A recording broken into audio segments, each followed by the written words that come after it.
Hello, my favorite fourth grade scientist. No, really, you're all scientists.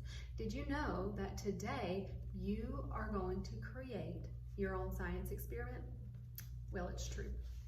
I need for you to turn to page 164. So page 164 is actually the back of the page that you worked on yesterday in science. Go ahead and grab that, pause me if you need to. Just getting my daily intake of my vitamins. Blue raspberry. I'm sure it's a good source of something. I don't know. Blue raspberry flavor. I don't know. I'm sure it's gonna provide something to my nourishment of my body. Okay, so on page 164, you will see this design and experiment page, okay? We're gonna kind of talk through this page today. Now listen, science is gonna take a little bit of time today, okay? But I'm gonna walk you through each step of the way, and then you have a surprise for math, okay? Number one says, what are you trying to test? So today, here's what we're trying to test. You ready? Got your pencils ready? Because I'm gonna give you the answer for this one. Here's what we're trying to test today. We're trying to test whether smell affects the way things taste to you. So does our smell affect the way things taste? That's what you write in number one. That's the answer. Hey, y'all listening? That's the answer. Write it. Okay. Number two, what will you need to do to your sense of smell for your experiment? So if we're testing whether our smell affects taste, what do we need to do to our sense of smell to determine whether or not it's going to affect it? Yeah, good. You need to disconnect your smell somehow. Now, how are we going to do that? You need to taste with your nose either blocked or unblocked, okay? That was tasting with my nose unblocked. My tongue's already turning blue. How could we test with our nose being blocked?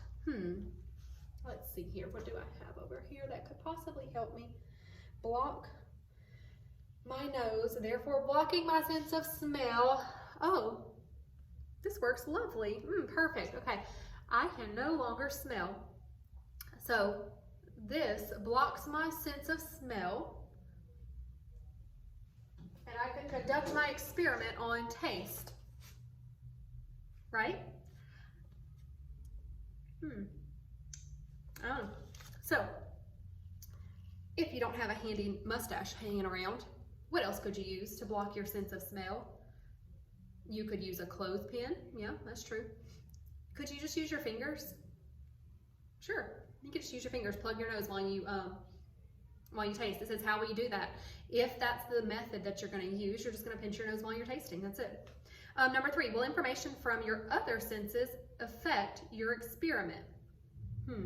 Are you going to need your other senses for your experiment? Yeah, sure, right? What other senses are you going to need? You're going to need your sense of sight. You're going to need your sense of touch. You're going to need your hearing, right? How could you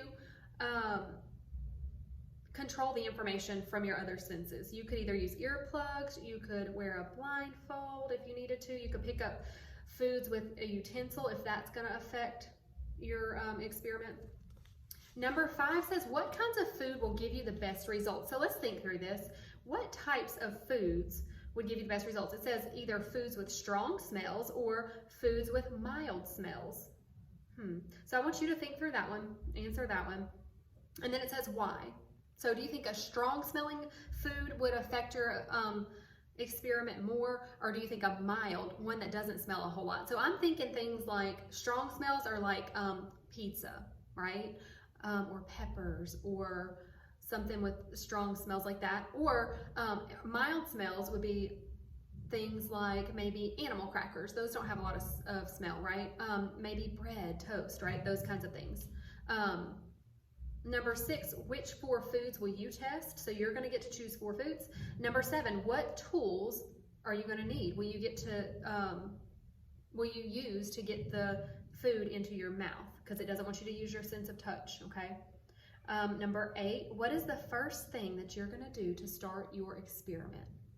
Okay, so you're going to think through all those things. You're designing this experiment. Once you finish the layout of that, you can go ahead and turn to this page. This is the designing an experiment page. Okay, this is how you're going to plan your experiment out. Now, this is exactly like the experiments we do in class, y'all. Exactly the same. The difference is that it's all blank. That's because you're the scientist you're creating today. So our problem is right here at the top, and it says, does smell affect the taste of food? Your materials are going to be listed below. I'm going to tell you right now that 4 of these lines are going to be filled in with the foods that you choose to use. I'm going to take this off for safekeeping before it gets stuck in my hair. So you're going to list out your materials. Also, utensils that you're going to use will be there, right? Whatever you use to plug your nose, if it's something other than your fingers, that will be there. It's a material. Here's your procedure. This is your next step, your procedure. It says, number 1, to predict whether smell affects the taste of food. And it tells you to do what right there? Complete the hypothesis on the recording page. Just a little hint, the recording page is the next page you're going to do, okay? Then it says number 2. Number 2 is a big old blank set of lines. And then if you turn the page, same thing. I can't turn the page right now, and I can't lick my finger because y'all know germs. Here we go. More lines back here, right? Okay, so the next step, number 2, might be broken down into, you might fill in number 2, and then you might put number 3, and then you might put number 4. I don't know. It's going to depend on how your experiment goes, okay? But here's the deal, guys. You need to list out everything that you're going to do in your experiment, just as if I were like a kindergartner or a first grader or a second grader or whatever. Somebody who is not in your class, who has no idea what you're doing with your experiment, and they would be able to read your procedure and they could follow along step by step and conduct the experiment by themselves, okay? So if you're not sure if you're giving enough information, think about it through someone else's eyes, or have another sibling come in and say, hey, if I said to do this, what would you do, right? And if they miss a step along the way, then what do you need to do? Add it to your procedure page, okay? So once you finish designing, thinking through the design of your experiment, you're going to turn to this page, 167. I told y'all science is going to be a lot today, but hang in there, it's going to be fun, okay? Page 167 is the recording page. This is all listed out nice and neat. All you have to do now is transfer the thinking from this other one, from your designing page, over here to your recording page, okay? And you're going to actually conduct the experiment now. So it says materials at the top. Guess what? You already have that. That's on your other page. Just list them there. It says hypothesis. Number 1 for the procedure on the last page said to fill in this hypothesis. And it says smelling a food you choose does or does not affect its taste, okay? And then procedure, that's where you do the things that you said you were going to do on that last page, right? You're going to list your 4 foods that you chose right here, okay? How did the food taste?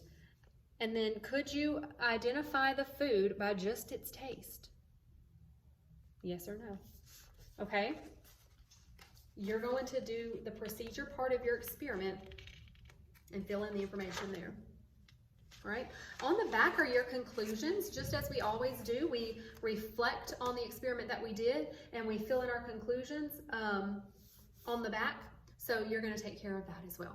Okay? Now, I just want to show you a couple of things that your experiment might look like. So I have pulled some lovely food items to conduct this experiment with. I have pulled a delicious, very well ripened banana. I have pulled this 2-ish, maybe 3-day-old biscuit that I was saving in a Ziploc bag. Because is this going to be a mild smelling food or a strong smelling food? If you said mild, you're right, it's mild smelling. I have pulled this delicious, very nutritious sour gummy worm. It's lemon. Lemon, I'm sure that's got some kind of nutritional value. It's good to clean with, but you know, I'm sure it's got some kind of value. And then this one also, which is orange, vitamin C, y'all, very important. Build your immunity, okay?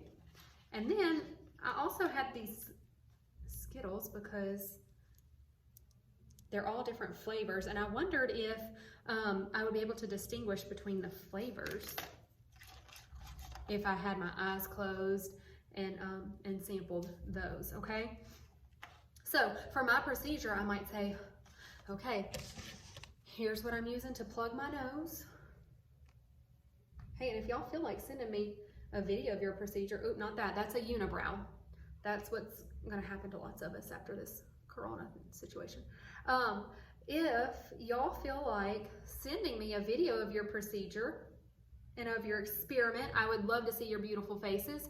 If not, if you don't have time for that, it's quite all right. Just fill in your pages, okay?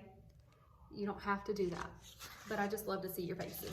Okay, so step one in my procedure is that I'm going to get all of my foods gathered, and then I'm gonna make sure that I plug my nose so that I cannot smell what I'm eating, and I'm gonna see if it affects the sense of smell. Then I'm gonna choose one item below. I'm gonna start with my bread. If I take a bite of bread, is it gonna affect?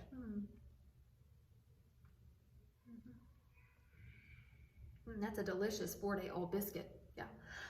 Now, I would record how I thought the food tasted. Yeah, I would recommend eating this biscuit on like day 1 or 2.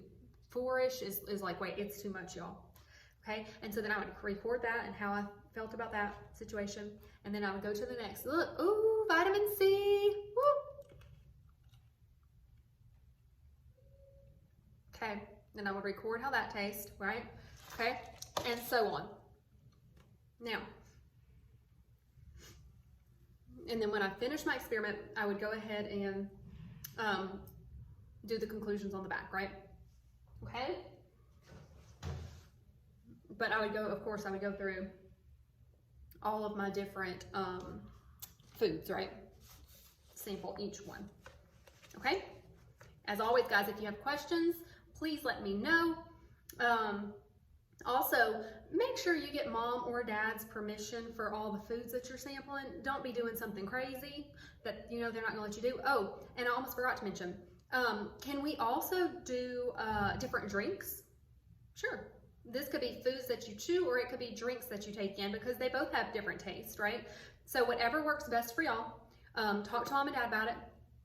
Figure out which things you're going to include in your experiment, and list them out. Do your procedure. Let me know how it goes, okay? Talk to y'all later.